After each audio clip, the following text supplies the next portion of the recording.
Yvonne Craig's Batgirl legacy lives on years and years later with this new figure by Funko, which we're going to take a closer look at, along with some other legacy items.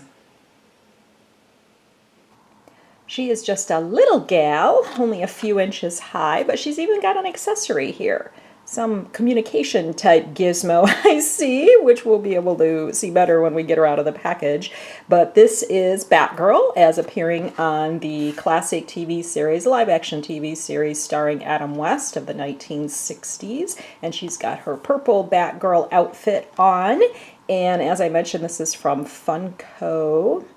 Fully posable action figure. If you turn it over, not a whole lot of fancy stuff on the back other than some legal language and logos and stuff like that. No date on this, although I'm assuming it came out in 2017, but we'll see if she's dated when we get her out of the package. All right, now let's do that right now. Got a lot of Yvonne Craig Batgirl merchandise that's been released the past couple years, so this is just another one. And you've seen several pieces on this series. Simple packaging. And she's just going to pop right out of there. There we go. She's got a lot of articulation. And there's her little, whoopsie, that's really going to pop out of that.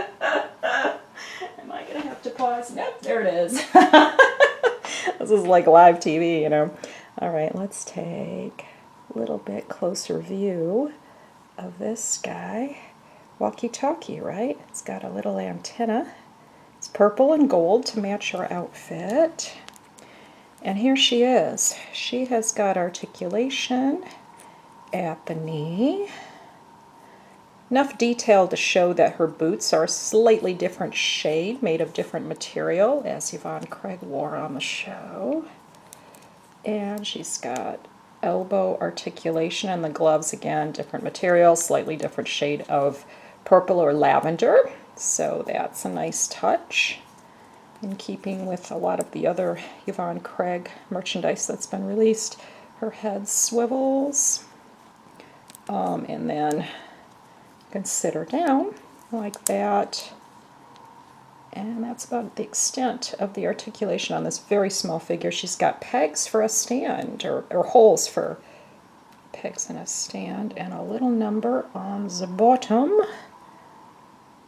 Yeah, just a 4-digit number. Anything here? Yeah. Oh, wait, see something? There is an imprint on her cape. I should have brought my loop out with me. I'm going to pause this. One moment, please. And we're back, and I did learn through my loop that there is a 2017 stamped on the inside of her cape, along with copyright and trademark, DC Comics, the Funko name, etc. So that is our lovely Batgirl with her red hair, a pretty good face sculpt and head sculpt, and there you have it.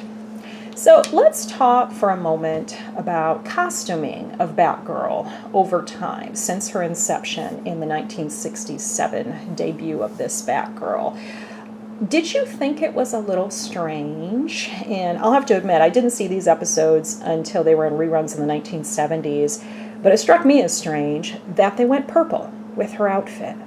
Did that strike anybody else as strange? Because wouldn't you think that they would go with more a female version of the Adam West costume for Batman, which was the gray leotard, blue, yellow trim, more of a female version of that, which is what they did in the comics that same year in 1967 when they introduced Batgirl, that version of Batgirl in the comics. She was making a female version of the Batman outfit to take to a masquerade ball, so it was more matching. But they went a different direction with this Batgirl costume. Purple, sparkly, I guess more feminine, and then her Batgirl cycle to match with the purple and all that. And it was a different direction for Batgirl than, you know, they made it different than the comics, I guess, to make it interesting.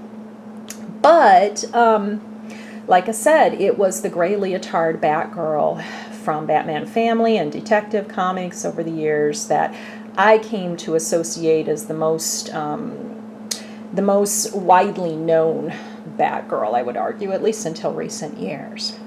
But then, interestingly enough, if you take a look at other versions of Batgirl over time, look at this gal. This gal is from an animated series in the early 2000s called The Batman.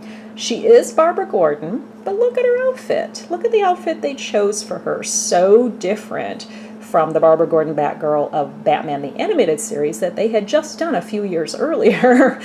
She's got a little purple outfit on, and I remember thinking at the time when I first saw her on screen, I'm like, oh, they gave her a purple outfit. I think that's a nod to the Yvonne Craig version of Batgirl. We're going to take a closer look at this figure and then another figure from that same series in a future episode, so I'm not going to belabor this gal too much. So there's that. Then in the comics, along comes this girl. And this is a different character taking on the mantle of Batgirl. This is Stephanie Brown. She's blonde. Whole different girl altogether, wearing an outfit. But look at the outfit she's wearing. Do you see any influence there? I thought this at the time too when I was reading this comic.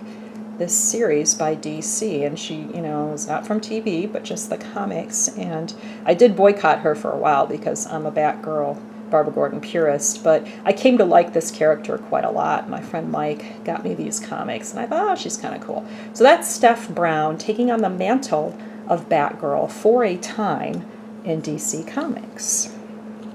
All right, Steph, actually, we'll put you like that. Okay, so moving forward in time, what about this girl? Another figure you're going to see on a future episode. I shot an episode taking her out of the package, and you'll probably see that next year in a spin-off series I'm going to do on non-TV toys, because this one's not from TV either. This one's from comic books, and I'm looking at the camera screen, and she looks kind of blue, but trust me, she is purple, purple, purple, like that purple. And just to better illustrate that, we've got this.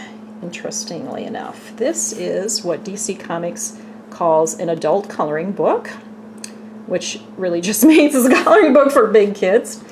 And this is that Barbara Gordon Batgirl too. She's the Batgirl that's in the comics right now from DC, the New 52, the Rebirth Batgirl, the Batgirl who, instead of staying paralyzed and becoming the crime-fighting mastermind we knew as Oracle in the 1980s, after the Joker shot her, she recovered from her paralysis, was able to get up and get back into the suit and get back out of the streets and fight crime. The New 52 Batgirl. And by the way, this is a neat thing to pick up at your local comic shop or online. It shows all the different Batgirls over time. Very recognizable images. There's the Cassandra Cain Batgirl, another female to take on the mantle for a time. She wore black, by the way. But different versions of Batgirl in pretty well-known covers. Look at this cover from Detective Comics. I loved that one. One of my favorite Batgirl covers. But different versions, even this version, which I'll talk about in a second, the DC Bombshells. There have been many Batgirls over time. Many Batgirl fashions and costumes. So check that out, by the way, at your local comic shop. Okay, so then you have other little influences. Here's another figure. This is real cute and geared toward girls, I do believe, and it does open up, but I don't want to force it right now. It's obviously been a while since I opened it. Interestingly enough, it has interchangeable heads to fit different expressions. Is that not kooky and cute? For a little girl, it said super best friends forever.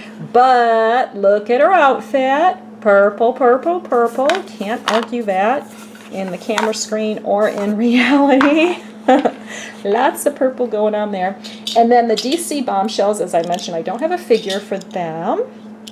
But if you look at these buttons, you can get an idea. She's got some purple element in her costuming too, or in her presentation. They mix some purple in. Now, much more recently, maybe be the most recent version of Batgirl. Look at this gal. This gal is from DC Superhero Girls. She has been on television as well. And she is a creation, a form of the Barbara Gordon Batgirl that hangs out with Wonder Woman and Supergirl and even Harley Quinn and all of these females of the DC universe. They hang out together. They go to high school together. They're all friends. It's so cute. It's geared toward girls, kids, and I think you find it on the Cartoon Network, if I remember. I have recorded it before. It's just adorable. But look at her outfit. Unmistakably purple. I love it. She is so cute. I think I'm going to do an episode taking this one out of the package too. So yeah, DC Superhero Girls, animated, another animated Barbara Gordon Batgirl. So yeah, I would argue that even though the Batgirl I came to know so well over the years was the gray leotard Barbara Gordon Batgirl, there's a definite legacy here and a nod to the girl who started it all in 1967 on television. And I just love that. So thanks for watching once again. A little bit later this month, we'll be bringing some Star Trek at you, specifically Star Trek that was rescued from claw games at your neighborhood store. And then next month, we will bring more Batgirl at you to continue this special year-long 50th anniversary special for this character. So thanks for watching and stay tuned.